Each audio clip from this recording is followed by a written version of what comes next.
All right, today we're talking about the Hendrix version of Hey Joe, a song that taught us all how to very casually approach an active shooter. And it sounds something like this.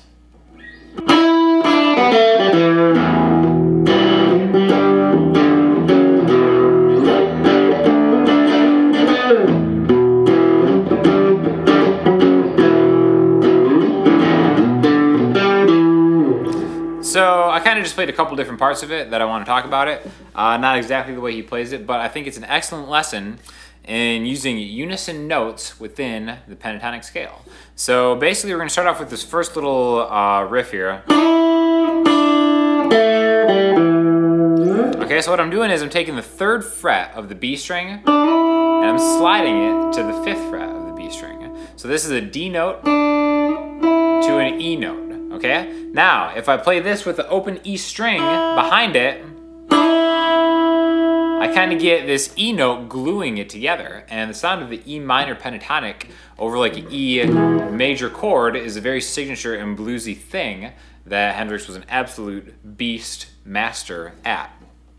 So basically we're hitting the 3rd fret of the B string and the open E string together and sliding. Now we're really kind of sliding right away to get both of those and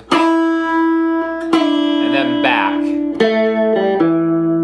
Okay, so we've got this kind of unison thing going on here. Unison meaning to the same note at the same time, right? E and D.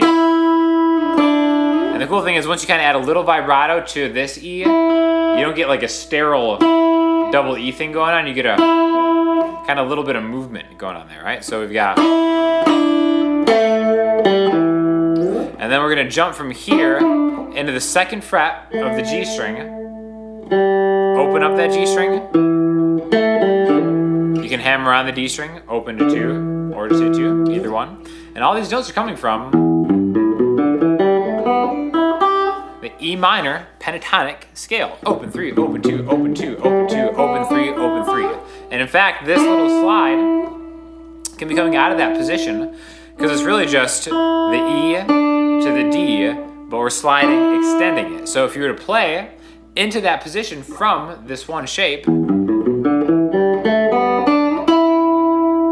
can just kind of extend it to get into a different spot, right?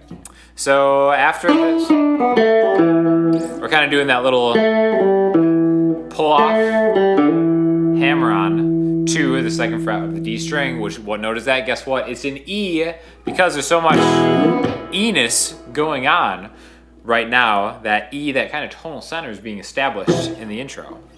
And then he goes and he hits this E major chord, but he does the Jimi thing where he doesn't just play an E major chord, he kind of leads his way into it. So we've got like an E major shape right here. So 2nd fret on the A string, 2nd fret on the D string, 1st fret on the G string, and he's hitting the root, the 5th, which is 2, a B, E, B, and then he's kind of getting the top of that chord, maybe like the top. I'm just aiming for maybe the highest 3 strings, the G, B, and E string. And then we're gonna go to a different part of the neck. So again, and now if you notice, he doesn't let this ring out. He'll stop that chord from ringing out. All right. Now we're taking the same principle of this chord here and then just moving it to a different section. So now you can see this right here, the 5th fret on the A string, the 5th fret on the D string, as a representative of maybe like a G power chord. Now sometimes you'll see it played with the lower 5th, even an octave higher, so that'd be like 5A, 5D, 7G. Another thing that he likes to do is, again, between these little, this is technically a power chord where it's a power chord inversion, where the root note is actually right here and its 5th is right here. So the 5th fret on the A string is a D, the 5th fret on the D string is a G. So this right here is actually a G power chord, even though you might be thinking of the D note being the bass note as a root note, right? Now in between this G power chord and this F sharp power chord, he's hitting two open, a couple open E strings.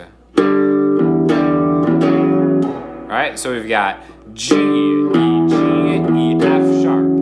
Again, establishing the dominance of that tonal center, giving it that bluesy kind of sound, right? And then it comes back to the E, which now is like home for us because all of that has been set up with the amount of E's going on.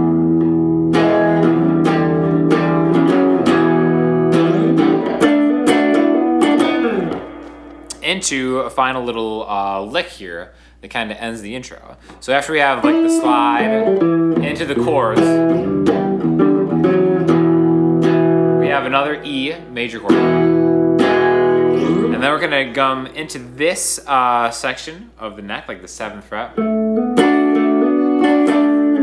we're just gonna do a little hammer-on thing, which you can kind of see is maybe like the top of a D major chord if I'm just holding down the 7th fret on the D, G, and B strings. But I'm hammering on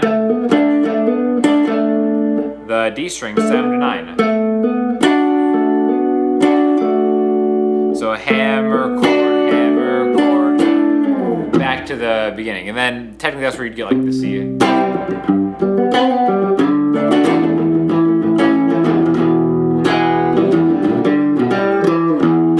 So aside from going into the entire part of the song, I do want to talk about that riff right there. One of the great, I think this is actually kind of like the quintessential Hendrix riff, phrase, whatever you want to call it. Even though it's not like his most popular riff or anything like that, I think this really embodies a lot of what he does and how he plays and how he uses kind of scales and chords. So what I'm doing is I'm sliding into the 7th fret on the E string. This is a B note. I'm going a minor third from a B, which is a D, right? Back to that B. Then I'm going to the 5th fret of the D string, okay? Which is a G. And then ending, where else? On an E, okay? So this is really kind of like an awesome way to get yourself back to an E chord, right? Okay, so if you actually look at the notes, we have a B, a D, a B, and a G, and an E. So if we take those 4 notes and combine them, we actually get, if we want to look at E as the root note, E, its minor third, its 5th, and its dominant 7. So that would be an E minor 7 chord inversion if we looked at it like that. So it's really just a cool way to kind of slide using minor thirds and maybe looking at like a minor 7 chord in a different way. Dancing around the root note until you get there, right? So again, it's just a classic example of who I think is like the best guitar player of all time, probably my favorite guitar player of all time anyways. I mean, best is kind of like a superlative that doesn't really mean a lot, but huge Hendrix fan. I think this is like a great example of how he was very creative within using the same scales and the same chords that everybody else uses, every other blues player uses, but doing it in kind of his own signature way with a lot of flair and very creative phrasing with what really is kind of like a very accessible and simple thing that any guitar player can play. So if you have any questions or comments, hit me up in the comment section on Instagram, Twitter, or the website, and I will talk to you all soon. Thanks a lot.